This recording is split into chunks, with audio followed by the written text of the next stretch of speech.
Hey, welcome to Digging into the Bible. My name is Jim Barnard. This is a production of Tiller Coaching. All right, it's day 24. Thank you for joining me. Yesterday, I promised sub 5, and I just wasn't able to quite get it done.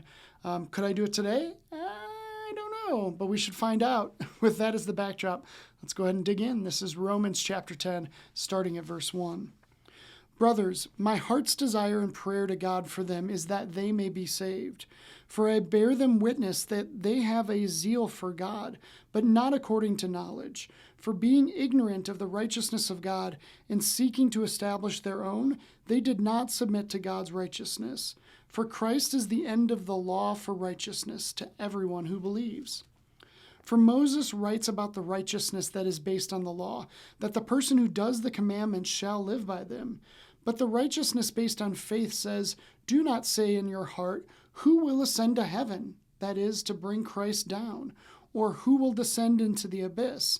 That is, to bring Christ up from the dead. But what does it say? The word is near you, in your mouth and in your heart. That is, the word of faith that we proclaim. Because if you confess with your mouth that Jesus is Lord and believe in your heart that God raised him from the dead, you will be saved. For with the heart one believes and is justified, and with the mouth one confesses and is saved. For the scripture says, everyone who believes in him will not be put to shame. For there is no distinction between Jew and Greek, for the same Lord is Lord of all, bestowing his riches on all who call on him. For everyone who calls on the name of the Lord will be saved. Okay, whenever I get asked about salvation, like what is it all about? How do I obtain it? How do I know that I really have it?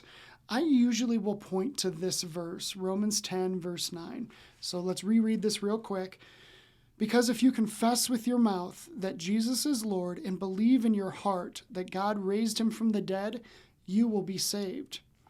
And I believe that this verse makes it sound so simple. It's just like, okay, so easy. Just do these two simple things. But, I think it can be a real challenge to do this with consistency. And, we probably know people that we either assume or believe or think that, they're really good about confessing with their mouth, as if they're on a stage or it's a show. Probably not good to, cast stones and make those, assumptions. But we probably can think of a few people that it just seems like a performance, right? And I'll just be the first to tell you, that's not good. If it's just this, performance of confessing with your mouth, but that's kind of where it ends. It's just not good. But at the same time, it's not good to just, do the opposite. Believing in your heart without confessing it with your mouth. For instance, here's an easy example.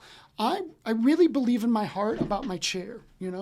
Check out this chair. It's a nice chair, right? And every day I walk into my office and I plop down and I put my faith in it. Like, this thing's gonna hold me, and it does a good job.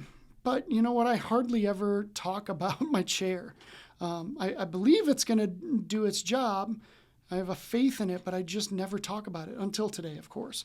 I never go to my coworkers, my friends, or my family. I'm like, hey guys, my chair's really great. I really love my chair. That's obviously weird. And we're talking about two different kinds of faith. A faith in a chair is very different than a faith in Jesus. But I hope you see my point here that, if I don't, have the confession of my mouth along with the faith in my heart, it's very limited. So here's what I want to say. As much as a chair and Jesus are different, a faith in Jesus absolutely orientates my life, my whole entire life. It's a one-time and an everyday thing. Okay, so when I got saved, I absolutely confessed with my mouth. I confessed my sins, I confessed that he is Lord, and I believed it in my heart that, God raised him from the dead. I absolutely did that. But I've actually done that every day since. Maybe I shouldn't say every day. I've had some bad days, but it's a one-day thing and an everyday thing. Kind of like when I got married, to be honest. So when I got married to Alicia, man, I absolutely confessed with my mouth. I made that confession or that covenant. I made my vows, and I told everyone, like, Alicia is my wife, and it was a public proclamation, right? And I believed it in my heart. But every day since, I have believed that Alicia is my wife. And I've told as many people as I could on every single day that I've had that opportunity. And I just think it's the same thing with Jesus. Like, if we do it once, that's awesome. But if we do it every day, man, our life just gets orientated by it, and it's so good. So that's the burden that Paul's carrying, and that's what he wants for Israel so bad.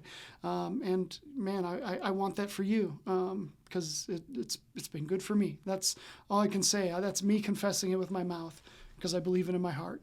All right, I didn't make sub 5, did I? Nope. All right, well, good try. Next time. All right, well, with that, thanks for watching. Thanks for listening. I'll see you tomorrow as we continue on with Romans chapter 10. I'll see you then.